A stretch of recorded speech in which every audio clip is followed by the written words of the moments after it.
want to do next? You know who I want? You know my hit list?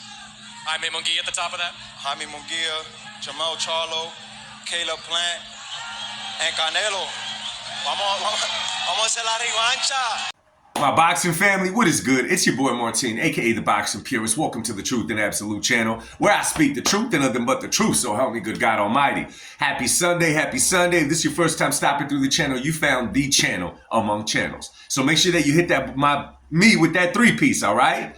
Like, subscribe, share the video. Now let's jump right into this one. So last night, a catastrophe happened inside of that boxing ring, okay? Edgar Berlanga, in his comeback fight, was on the undercard of a fight, and he fought against a dude by the name of, I believe it was Jonathan Gonzalez, right? Fellow Puerto Rican cat inside the ring, which was a comeback fight for Berlanga. You know what I'm saying? It was expected to be somewhat of action. Of course, you know the B-side is always going to be hyping up their fighter. He's a dangerous puncher. He's all of the above, this and that. And I get it. You know what? Inside that ring, anybody could be dangerous. Anybody could be dangerous inside that ring because we don't know what's going to happen inside the ring.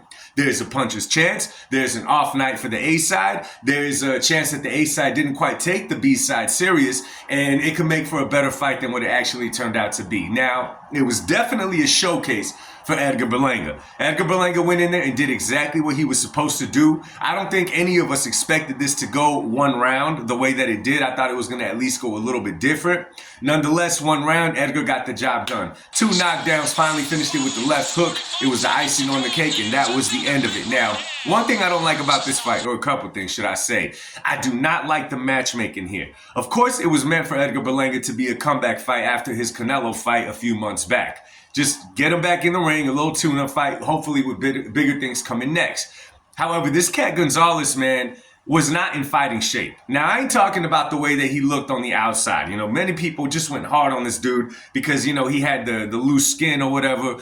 At some point, the dude was probably a big dude and lost weight really fast, which is why he looked like that. But that's not why he looked out of shape. He just did not physically look like he was in fighting shape inside that ring like Edgar Berlanga did, or even close.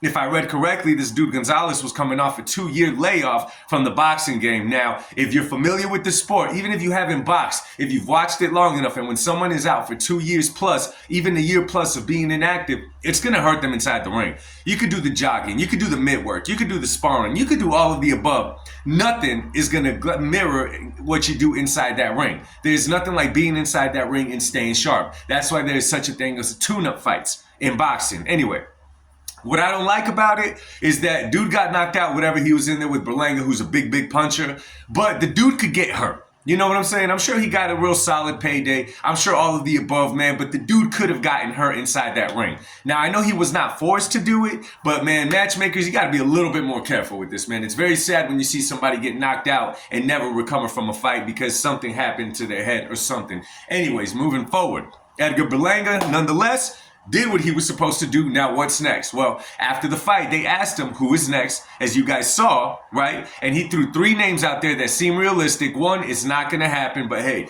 we could say whatever we want. You could have wishful thinking. Those 3 names were Jaime Munguia, Caleb Plant, and Jamel Charlo, right? And then, of course, he called for the Canelo rematch, which is not going to happen, yo. But I had to throw it in there. It's just not going to happen.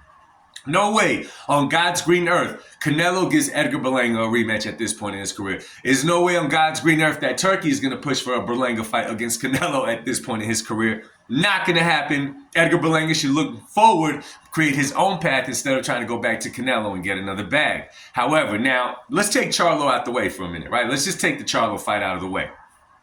Jaime Munguia, Caleb Plant. The interesting part about this, it makes for 2 very different fights for us, the fans, to watch.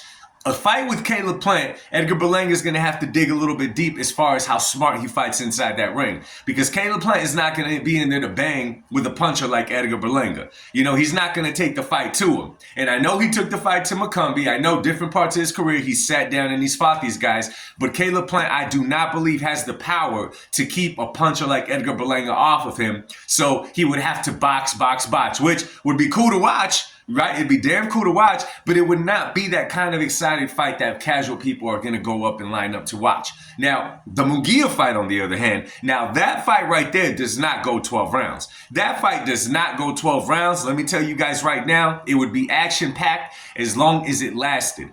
But this is my take on that. Edgar, get 1 or 2 fights in more before you jump in there with the Jaime Munguia. And this is why I say that.